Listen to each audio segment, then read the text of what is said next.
Legenda dan asal-usul Hantu Banyu, hantu air, penghuni, Sungai Musi, Palembang.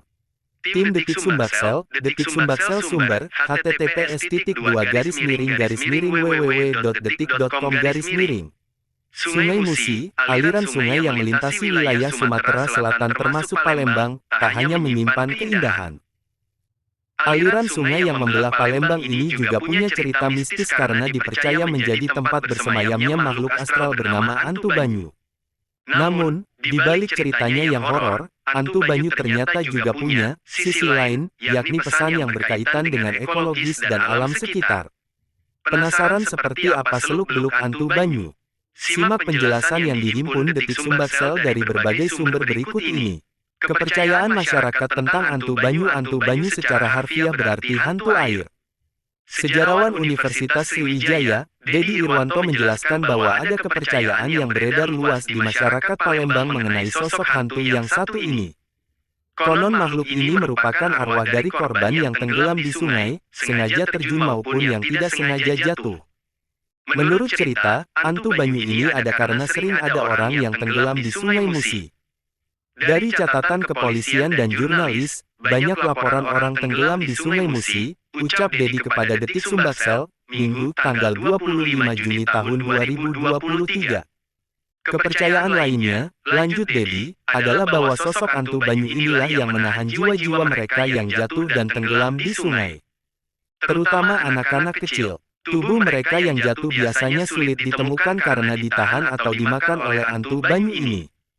Butuh bantuan khusus dari pawang untuk bisa menemukan jasad orang yang tenggelam.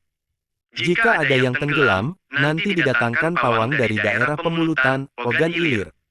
Usai tenggelam, akan muncul dalam bentuk jenazah dan mayatnya ditemukan di tempat yang sama dengan saat dia tenggelam, kata Dedi. Menurut catatan Detik Travel pada tahun 2012, keberadaan Hantu Banyu sendiri sama seperti makhluk astral lainnya, ada yang percaya, ada yang tidak.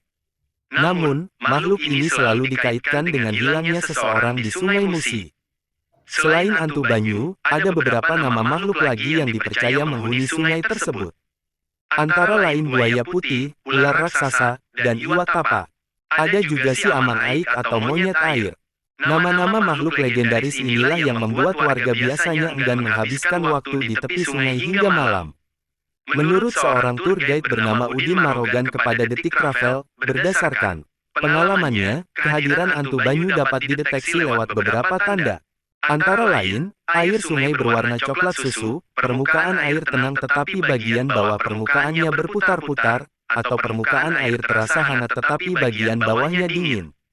Asal-usul Hantu Banyu, mengutip Septriani dalam Relasi Perempuan dan Alam dalam Legenda Rakyat Sumatera Selatan yang diterbitkan di jurnal Bahasa Folk. 4 Tanggal 2 Desember tahun 2022, legenda Hantu Banyu dikenal sebagai salah satu cerita yang disampaikan orang tua kepada anak-anaknya agar berhati-hati ketika bermain di sekitar sungai. Cerita ini juga dipercaya benar oleh sebagian masyarakat Sumatera Selatan. Asal-usul Hantu Banyu berawal dari seorang putra mahkota yang mendapat kutukan hingga kulitnya berbau busuk. Kutukan itu disebut akan hilang jika dia menemukan jodoh. Namun, ada syarat dari jodoh tersebut, yakni haruslah seorang perempuan yang lahir tanpa ari-ari. Singkat cerita, ada putri dari kerajaan tetangga yang memenuhi syarat tersebut dan mereka pun dinikahkan. Namun, putri tersebut tidak tahan dengan bau busuk sang putra mahkota, sehingga dia pun memutuskan untuk terjun ke sungai. Nah, sang putri tersebut diyakini menjadi sosok Hantu Banyu. Hantu Banyu disebut memiliki ciri-ciri berbau busuk dan amis.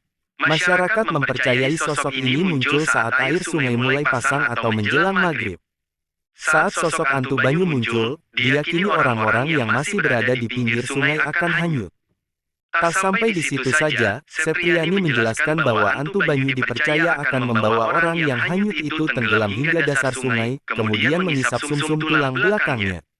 Ketika jasad itu kembali ke permukaan dan ditemukan tim penyelamat, akan ada lubang bekas isapan sumsum tulang itu di bagian belakang tubuhnya. Sisi lain Hantu Banyu dan kaitannya dengan alam terlepas dari kisah horornya, cerita Hantu Banyu juga dikaitkan dengan kepentingan ekologis. Masyarakat menilai bahwa sosok hantu banyu yang bau amis adalah cerminan sekaligus peringatan bagi masyarakat sekitar sungai yang kurang menjaga kelestarian alam, khususnya Sungai Musi. Bau busuk yang timbul bukan semata-mata karena kedatangan hantu banyu, melainkan dari limbah dan sampah yang dibuang manusia sendiri ke sungai. Jadi, Sepriani menyimpulkan dalam jurnalnya, hantu banyu bukan hanya mitos menakutkan, tetapi juga sebagai penjaga etika lingkungan bagi manusia dan penjaga Sungai Musi. Kisah yang menarik bukan, The Tickers? Jadi, apakah kamu tim yang percaya bahwa hantu banyu itu ada? Atau mungkin The Tickers pernah punya pengalaman horor sendiri dengan hantu banyu dan Sungai Musi?